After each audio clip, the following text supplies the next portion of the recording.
ఇప్పుడు షర్మిల గారు ఎక్కడున్నారు? ఏ పార్టీలో ఉన్నారు? సొంత పార్టీయా? కాంగ్రెస్ పార్టీ. కాంగ్రెస్ పార్టీ తెలుగుదేశానికి వ్యతిరేకమా అనుకూలమా? వ్యతిరేకమే కదా. అంటే అంటే కాంగ్రెస్ పార్టీ అనే పార్టీ వైఎస్ఆర్ కాంగ్రెస్ పార్టీకి, తెలుగుదేశం పార్టీకి, జనసేన పార్టీకి, భారతీయ జనతా పార్టీకి ముగ్గురు అంటే నలుగురికి వ్యతిరేకంగా రాజకీయాలు చేసేటువంటి పార్టీలో ఉన్నటువంటి షర్మిల గారు అనే ఆవిడ భారతీయ జనతా పార్టీ కలిసి ఉన్న ప్రభుత్వాన్ని వెనకేసుకొస్తూ ఒక ప్రతిపక్షంలో ఉన్నటువంటి పార్టీని గురించి అంటే డిఫెండ్ చేస్తూ, భారతీయ జనతా పార్టీ ప్రభుత్వాన్ని డిఫెండ్ చేస్తూ, వెనకేసుకొస్తూ, సమర్థిస్తూ, అధికారంలో లేనటువంటి ప్రతిపక్షంలో ఉన్నటువంటి ఒక రాజకీయ పార్టీని విమర్శించే స్థితిలో ఉందంటే ఆవిడ ఎవరి కోసం, ఎందుకోసం రాజకీయాలు చేస్తుంది? భారతీయ జనతా పార్టీ అలాగే తెలుగుదేశం పార్టీ ఈ ఇద్దరి కోసమే రాజకీయాలు చేస్తుంది, వాళ్ళిద్దరిని సమర్థించడం కోసమే అనేది. ఎందుకంటే వైఎస్ఆర్ కాంగ్రెస్ పార్టీ మీరు మోసం చేశారా అని మేము మాట్లాడితే మాకు సమాధానం చెప్పాల్సింది ఎవరు? కూటమిలో ముగ్గురు ఎవడో ఒకటి సమాధానం చెప్పాలి. వాళ్ళ కూటమి ఎవరు సమాధానం చెప్పకుండా కాంగ్రెస్ పార్టీ మాకు సమాధానం చెప్తుందంటే, కాంగ్రెస్ పార్టీ మమ్మల్ని విమర్శిస్తూ భారతీయ జనతా పార్టీ తెలుగుదేశం పార్టీ ప్రభుత్వాన్ని సమర్థిస్తుందంటే ఇక మీరు ఆ రాజకీయాలు ఏ స్థాయికి దిగజారి ఉన్నాయో, ఆ పార్టీ ఏ స్థాయికి దిగజారిందో, దిగజారి రాజకీయాలు చేస్తాం. ఇంకా నేనేం సమాధానం చెప్పాల్సిన పని లేదు.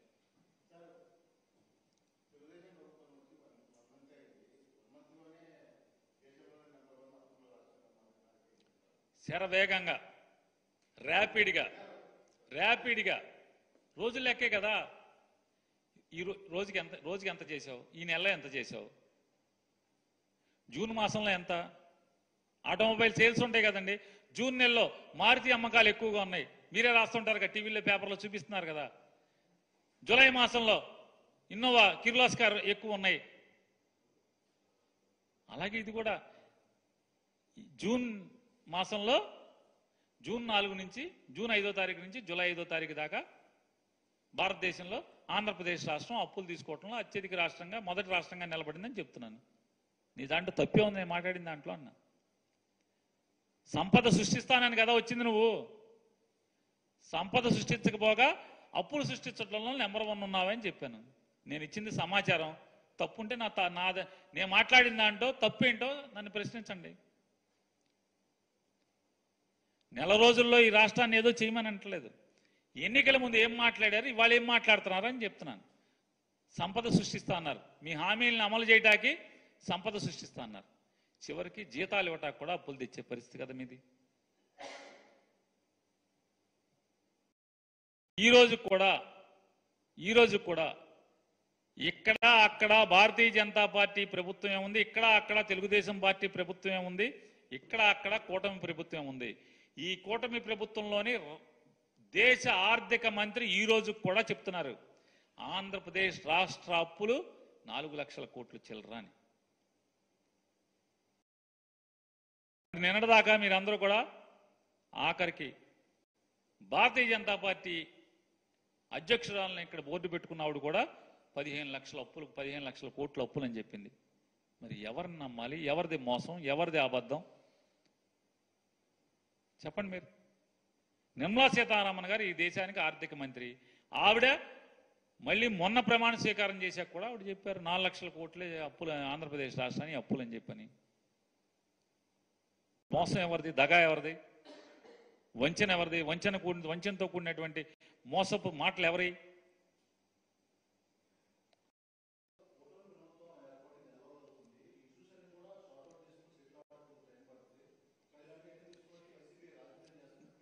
దేనికి? అమ్మక వందనంలో నేను రాజకీయం చేశాం మీరే అన్నారుగా, మీరు చూశారుగా. మళ్ళీ చూస్తారా? రామానాయుడు ఏమన్నాడు? ఇరిగేషన్ మంత్రి ప్రస్తుతం, ఈ బుజ్జిగాడికి 15, ఈ చిట్టికి 15, నీకు 15, నీకు 15, నీకు 15, నీకు 15, నీకు 15 అన్నారు.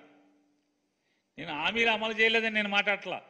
జీవో ఇచ్చావు కదా, జీవో 29 ఇచ్చావు కదా.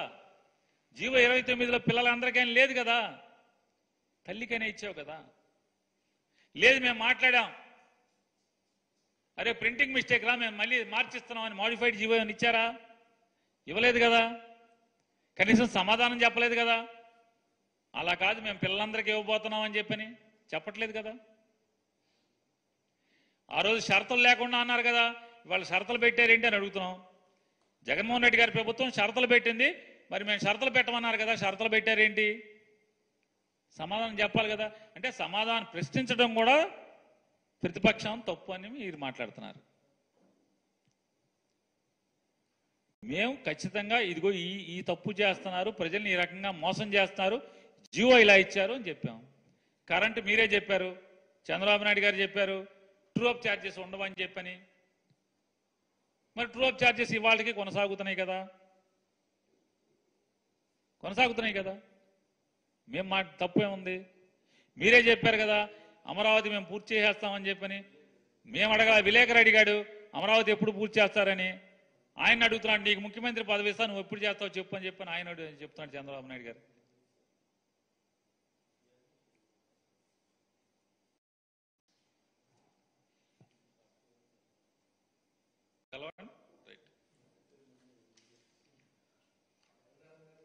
నీకు 15 అన్నారు. నేను హామీలు అమలు చేయలేదని నేను మాట్లాడట్లా. జీవో ఇచ్చావు కదా, జీవో 29 ఇచ్చావు కదా. జీవో 29లో పిల్లలందరికైనా లేదు కదా, తల్లికైనా ఇచ్చావు కదా. లేదు మేము మాట్లాడాం, అరే ప్రింటింగ్ మిస్టేక్ రా మేము మళ్ళీ మార్చిస్తున్నాం అని మాడిఫైడ్ జీవో అని ఇచ్చారా? ఇవ్వలేదు కదా. కనీసం సమాధానం చెప్పలేదు కదా. అలా కాదు మేము పిల్లలందరికీ ఇవ్వబోతున్నాం అని చెప్పని చెప్పట్లేదు కదా.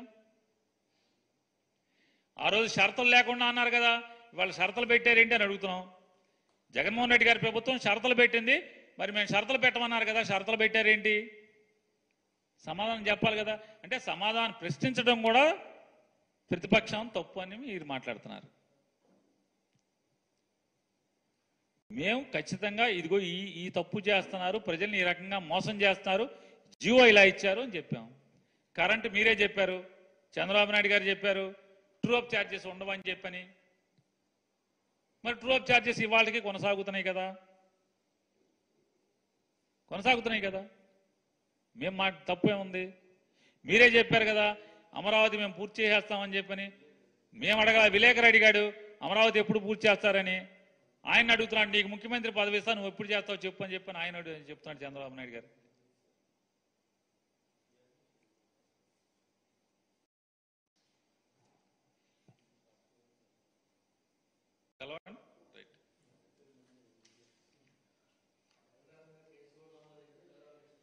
జగన్మోహన్ రెడ్డి గారి మీద కేసు. ఏదే చెప్తున్నాను, ఏం కేసు ఇది? 2021లో